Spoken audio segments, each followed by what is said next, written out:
Pernahkah Anda mendengar bahwa burung unta cenderung menyembunyikan kepala mereka di pasir, atau banteng menjadi marah ketika mereka melihat sesuatu berwarna merah, atau burung gagak sering mencuri sesuatu yang berkilauan? Apakah Anda percaya bahwa ini semua benar?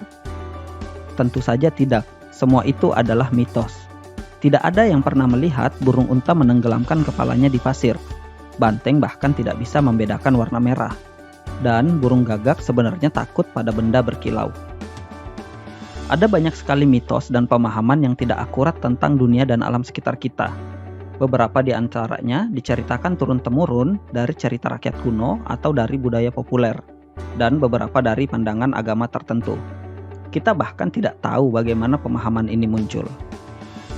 Manusia selalu mencoba mencari penjelasan untuk apa yang kita lihat di sekitar kita, dan seringkali kita salah menafsirkannya. Hingga pada akhir abad ke-16 muncul anggapan bahwa kehidupan muncul dari benda mati, seperti ketika jamur mulai tumbuh di kayu mati, dan kapang yang muncul pada potongan roti yang membusuk. Akan tetapi, pada abad ke-17, para ilmuwan menunjukkan bahwa pemahaman tersebut salah. Hal ini terjadi karena adanya penemuan-penemuan baru. Dengan bantuan mikroskop yang memungkinkan kita untuk memperbesar gambar suatu objek hingga 50 kali, kita dapat melihat bahwa organisme hidup terdiri dari banyak kumpulan sel. Dari sini, manusia terus belajar lebih banyak tentang sel, dan sampai pada kesimpulan bahwa kehidupan hanya dapat muncul dari kehidupan lain. Pemahaman ini menjadi dasar untuk merumuskan teori sel, yang merupakan salah satu landasan biologi dan lahirnya ilmu biologi modern. Sejarah biologi berisi beberapa penemuan yang secara fundamental telah merubah cara kita melihat kehidupan. Di alam, ada berbagai macam hewan dan tumbuhan, dan mereka seringkali secara sempurna beradaptasi dengan habitatnya. Untuk waktu yang lama, pemahaman umum manusia meyakini bahwa semua ini diciptakan oleh sesuatu di luar pemahaman manusia. Akan tetapi, pada abad ke-19, ilmuwan lain datang menantang pemahaman tersebut. Dia adalah Charles Darwin. Charles Darwin dalam salah satu perjalanannya ketika mengunjungi Kepulauan Galapagos, melihat sesuatu yang menarik. Jenis burung tertentu sedikit berbeda dari satu pulau ke pulau lainnya. Darwin berpikir bahwa burung telah beradaptasi dengan lingkungan mereka dan dia mulai mengembangkan teorinya. Pada tahun 1859, dia menerbitkan buku The Origin of Species. Dia menggambarkan bagaimana spesies hewan dan tumbuhan berevolusi dari spesies lain, melalui perubahan kecil dan adaptasi secara berkala terhadap lingkungan mereka.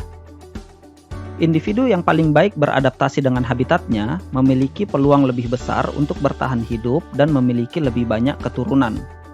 Dan karakteristik dari suatu individu dapat diturunkan. Gagasan tersebut akhirnya menjadi teori evolusi, yang merupakan salah satu penemuan terpenting dalam sejarah biologi. Ini membawa pandangan dunia yang sama sekali baru. Evolusi juga menjadi salah satu landasan dalam ilmu biologi. Di abad ke-20, ilmuwan mempelajari bagaimana sifat diturunkan dari generasi ke generasi. Hal ini berkat adanya penemuan gen. Di setiap sel, terdapat molekul khusus yang membawa informasi tentang karakteristik bawaan yang diwariskan. Molekul tersebut adalah DNA yang membawa kode genetik. Ilmu yang mempelajari molekul DNA dan sifat hereditas disebut dengan ilmu genetika, dan juga menjadi landasan penting dari perkembangan ilmu biologi. Saat ini banyak penelitian biologi dilakukan di laboratorium, di mana sifat-sifat molekul DNA dipelajari. Semua ini memberikan pengetahuan tentang bagaimana penyakit terbentuk dan dapat disembuhkan. Biologi telah berkembang pesat selama bertahun-tahun, dan pengetahuan ditemukan dalam berbagai cara. Manusia dapat mempelajari sel atau molekul DNA di bawah mikroskop, atau pergi keluar membuat studi lapangan. Dan dasar untuk mempelajari semua ilmu itu adalah menggunakan metode ilmiah. Semua ilmuwan tentunya memimpikan adanya penemuan baru yang akan mengubah pengetahuan dan pemahaman kita tentang biologi dan kehidupan, seperti ditemukannya teori sel, teori evolusi, atau genetika. Dan tentu saja ke depannya banyak mitos-mitos kuno yang mungkin bisa terbantahkan.